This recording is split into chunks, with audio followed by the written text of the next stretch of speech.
Hi guys, আমি নাফিসা আর আমাদের channel নাফিসাস little বাবেলে আপনাদের সবাইকে স্বাগত।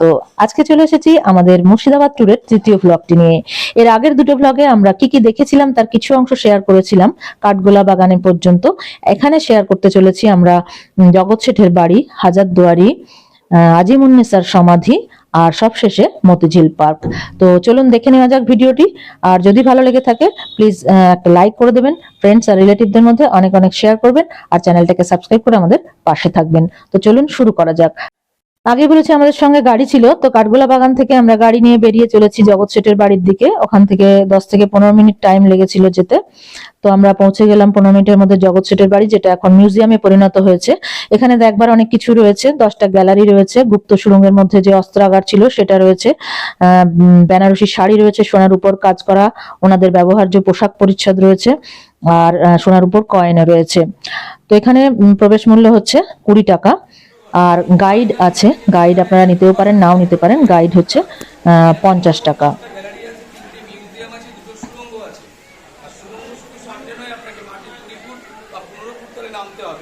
এবার যদি মনে করেন এগুলো দেখবো, জানবো, বুঝবো কাছে গিয়ে, তাহলে আপনাদেরকে ফ্যামিলিতে গাইড নিতে হবে। গাইড নিলে আপনাদের টোটাল টিম থেকে এই চার্জটা শুধু দিতে হবে 50 টাকা। যাবেন? তো আমরা একটা গাইড নিয়েছিলাম, ভেতরে ক্যামেরা অ্যালাউড ছিল না, সেজন্য ক্যামেরা বন্ধ করতে হয়েছিল। প্রথমে আমরা গ্যালারিটা দেখতে গেছিলাম, গ্যালারির পরে আমরা ঢুকলাম গুপ্ত সুড়ঙ্গের মধ্যে। এটা গুপ্ত সুড়ঙ্গের প্রবেশ পথ। গুপ্ত সুড়ঙ্গের মধ্যে তখনকার দিনের যে অস্ত্র শস্ত্র বা অস্ত্রাগার ছিল আর প্রচুর ধনরত্ন এখানে থাকতো। তো সেটা দেখে আমরা আপনাদের দেখাতে পারলাম না ভেতরের জিনিসগুলো, সেখানে ক্যামেরা অ্যালাউড ছিল না। তো আর এটা হচ্ছে বাড়িটার বাইরের দিক, এন্ট্রান্সটা একদিকে আর এটা এক্সিট। তো এইগুলো পরে এক্সিট যে দিক দিয়ে, সেই দিকটাতে এই সমস্ত জিনিসগুলো পড়ে। তো ওখান থেকে বেরিয়ে আমরা এখন চলেছি হাজারদুয়ারির দিকে। এখান থেকে হাজারদুয়ারি খুব বেশি দূরে নয়, গাড়িতে 5-7 মিনিট। তো আমরা পৌঁছে গেলাম। ঢুকে গেট দিয়ে ঢুকে বাম হাতের টিকিট কাউন্টার। এখানে মাথা পিছু টিকিট হচ্ছে 25 টাকা করে। চারপাশটা বেশ সুন্দর সাজানো, দেখুন, নরম ঘাসে ঢাকা। এখানে গাইডও আছে, গাইড নেয় 100 টাকা।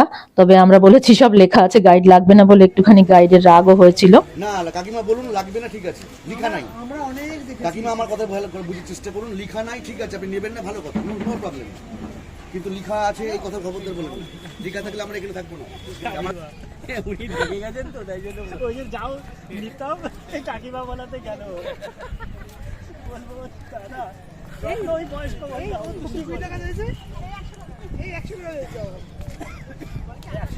তো টিকিট কেটে আমরা এখন চলেছি হাজারদুয়ারি মিউজিয়ামের দিকে। এই বাড়িটি তখনকার দিনে, মানে নবাবদের সময়ে, নবাবদের রাজকার্যগুলো এখানেই সম্পন্ন হতো। আর এখানে ইংরেজদের যারা উচ্চ পদে আসীন ছিলেন তারা এখানে বসবাস করতেন, তাদের বাসস্থান হিসাবে এটা ব্যবহৃত হতো। এখন এটা মিউজিয়ামে পরিণত হয়েছে। এটি দৈর্ঘ্যে 130 মিটার আর প্রস্থে 61 মিটার। এতে প্রত্যেকটা রুমে 250টি রুম ছিল, প্রত্যেকটা রুমে 4টি করে দরজা, তার মধ্যে 3টি করে ফলস আর 1টি করে সত্যিকারের দরজা। তো এই ছিল 1000টা দরজা, সেই জন্য নামটা হাজারদুয়ারি হয়েছে। ভেতরে অনেক কিছু দেখার আছে, তখনকার ব্যবহার্য জিনিসপত্র, অয়েল পেন্টিং, নবাবদের ব্যবহার্য জিনিসপত্র। আবার একটা সুন্দর বেশ লাইব্রেরি আছে, প্রচুর সেখানে পুঁথি রয়েছে। তো ক্যামেরা অ্যালাউড ছিল না বলে ভেতরের ছবি আপনাদের দেখাতে পারলাম না। আর বাইরে রয়েছে এই ইমামবাড়া। ভেতর থেকে বেরোনোর রাস্তাটা কিন্তু, হাজারদুয়ারির ভেতর থেকে বেরোনোর রাস্তাটা আলাদা, ভেতরে ঢোকার একটা আলাদা রাস্তা, আর এখান দিয়ে বেরোতে হয়েছিল। এই সিঁড়িতে বসে থাকতে বেশ ভালো লাগছিল, কিছুক্ষণ আমরা বসেও ছিলাম, অনেক ছবি টবি তুলেছি। যাই হোক, এই ইমামবাড়ার সামনে নরম যে ঘাস, সেখানে বসে আমরা আমাদের লাঞ্চটা সেরে নিয়েছিলাম। কারণ আমরা কোনো রেস্টুরেন্টে যাইনি, কারণ আমরা যেহেতু দিনে দিনে ফিরে যাব, সবকিছু দেখে যাতে ফিরতে পারি, সেজন্য টাইম ওয়েস্টটা করিনি আমরা। তাই রেস্টুরেন্টে বসলে বেশ খানিকটা টাইম যেত খাবার অর্ডার দিতে, খেতে টেতে। তো আমরা আমার নিয়ে আসা চিকেন নুডলস দিয়ে এখানে বসেই লাঞ্চটা সেরে নিয়েছিলাম। খুব একটা খারাপ হয়নি, সবারই মোটামুটি পেট ভরেই গেছিল। যাই হোক, তো এখানে লাঞ্চ সেরে আমরা এখন বেরোবো। বেরিয়ে আমরা এখন যাব আজিমুন্নেসার সমাধি এবং সবশেষে যাব মতিঝিল পার্কে। তো ওখান থেকে খুব বেশি দূরে ছিল না, রাস্তাতেই পড়ে। তো আমরা চলে এসেছি আজিমুন্নেসার সমাধিতে।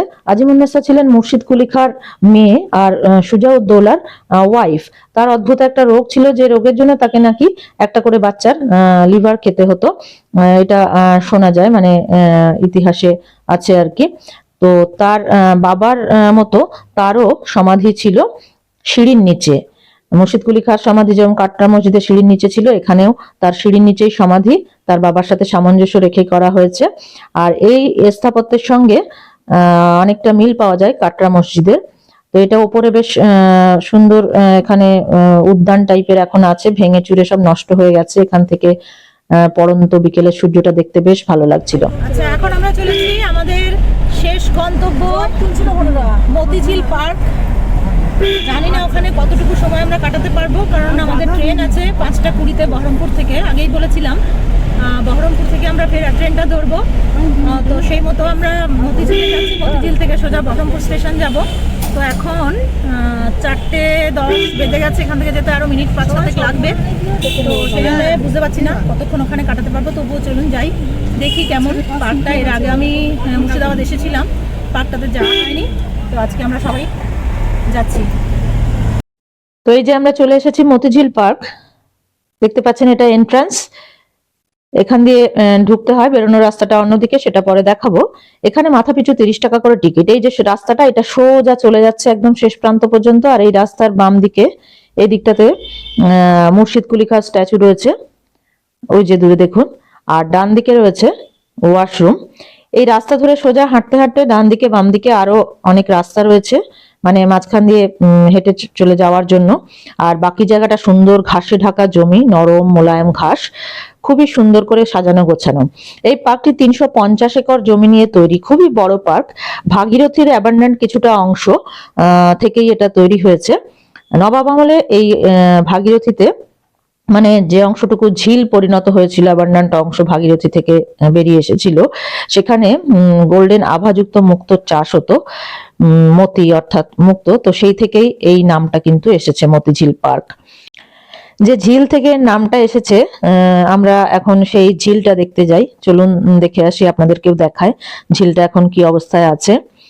এই ঝিল বরাবর, মানে পার্কটার বাউন্ডারি ঘিরে একটা সরু রাস্তা রয়েছে। এই রাস্তাটা, এই রাস্তাটা দিয়ে সাইক্লিং করা যাচ্ছে। বাচ্চারা দেখলাম সাইক্লিংও করছে, সেগুলোর জন্য আলাদাভাবে পে করতে হয়। আর এদিকে ঝিলটার অবস্থা কিন্তু খুব একটা ভালো নয়, দেখুন শ্যাওলাতে পুরোটা ঢেকে গেছে। বেশ বড় ঝিল, কিন্তু মনে হচ্ছে দেখে যে সংস্কার করা হয় না। পার্কটা খুবই সুন্দর, দারুণভাবে সাজানো গোছানো, অনেকটা বড় জায়গা নিয়ে আছে। কিন্তু দুঃখের বিষয়, আমাদের এখানে খুবই সময়টা কম পাচ্ছি আমরা, সেজন্য ভালোভাবে আমি দেখাতে পাচ্ছি না। হয়তো একটু সময় নিয়ে দেখাতে পারলে ভালো লাগতো আমারও। তো আমরা যেটুকু সময় পেয়েছিলাম সেটুকু সময় হেঁটে হেঁটেই ঘুরেছি। অ্যাকচুয়ালি হেঁটে হেঁটে ঘুরলেই কিন্তু এর সৌন্দর্যটা উপভোগ করা যায় বেশি। তবে টয় ট্রেন আছে, পুরো পার্কটাকে আপনাকে এক রাউন্ড ঘুরিয়ে দেবে, আলাদাভাবে টিকিট কেটে সেটা ঘুরতে হয়। তো সেটাতে আমরা যাইনি, মানে ট্রেনে ওঠার মতো সময়ও আমাদের ছিল না। যেটুকু সময় পেয়েছি আমরা চাইছিলাম যে ভেতর দিকটাও যাতে ঘুরে দেখে নিতে পারি, শুধুমাত্র বাউন্ডারিটা ঘুরলে তো আর ভেতর দিকটা দেখা হবে না, সেজন্য আমরা হেঁটে হেঁটেই ঘুরেছিলাম। এখন আমরা পার্কের যে মেইন রাস্তাটা, মানে এন্ট্রান্স থেকে যেটা একদম শেষ অবধি যাচ্ছে, সেই রাস্তাটা ধরে একদম শেষ প্রান্তের দিকে যাচ্ছি। গিয়ে দেখলাম সেখানে একটা বিশ্ব বাংলার লোগো আছে, সে জায়গাটাও বেশ সুন্দর করে সাজানো। আমরা বেশ কিছু ছবি টবি সেখানে তুললাম। ওই যে দেখুন টয় ট্রেন দূরে দেখতে পাচ্ছেন, ওই ট্রেনে করে পুরো পার্কটা ঘোরা যায় আর কি। তো আমরা এখন ফিরে চলেছি। সারাদিন হাঁটাহাঁটি করে ঘোরা হয়েছে বলে সবাই ভীষণ টায়ার্ড। এটা হচ্ছে এক্সিট, আমরা বেরিয়ে এসেছি। বাইরের দিকে বেরিয়ে দেখলাম এখানে খাবার দাবারের বসে খাবার দাবারের ব্যবস্থা রয়েছে, বেশ ফুড কোর্ট আর কি টাইপের। কিন্তু আমাদের সময়টা কম, আগেই বলেছিলাম যে আমাদের 5:20 বহরমপুর স্টেশন থেকে ট্রেন আছে। তো সেই জন্য এখানে বসে একটু যে চা বা কফি খাবো সেটা আর আমাদের হয়ে ওঠেনি, সময়ে সংকুলান হয়নি। তো আমরা এখন গাড়িতে চলে এসেছি। এখান থেকে আমরা যাব বহরমপুর স্টেশন।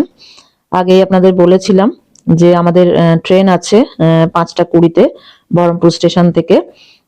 এখনই বাজে 5:10 বাকি, এখান থেকে যেতে 15-20 মিনিট টাইম লাগবে। তো আমরা রওনা দিয়ে দিলাম স্টেশনের উদ্দেশ্যে। সারাদিন হাঁটাহাঁটির পর সবাই খুব ক্লান্ত বিধ্বস্ত। তো এখন মনে হচ্ছে কতক্ষণে আমরা আর কি ট্রেনে গিয়ে বসবো। তো আমরা পৌঁছে গেছি বহরমপুর স্টেশন। এখান থেকে ট্রেনে আমাদের 3 ঘন্টা মতো লাগবে। ব্যারাকপুরে নামবো, সেখান থেকে আবার বাড়ি ফিরতে ফিরতে মোটামুটি রাত 10টা বাজবে। এখন আমরা প্ল্যাটফর্মের ভেতরে ঢুকছি। আর আমাদের ব্লগটা আমরা এখানেই শেষ করছি। আজকের ব্লগটা আশা করছি আপনাদের ভালো লেগেছে। যদি ভালো লেগে থাকে প্লিজ একটা লাইক করবেন, ফ্রেন্ডস আর রিলেটিভদের মধ্যে অনেক অনেক শেয়ার করবেন, আর চ্যানেলটাকে সাবস্ক্রাইব করে আমাদের পাশে থাকার অনুরোধ রইল। আবার চলে আসবো নতুন কোনো ব্লগ নিয়ে। Thank you very much for watching. By.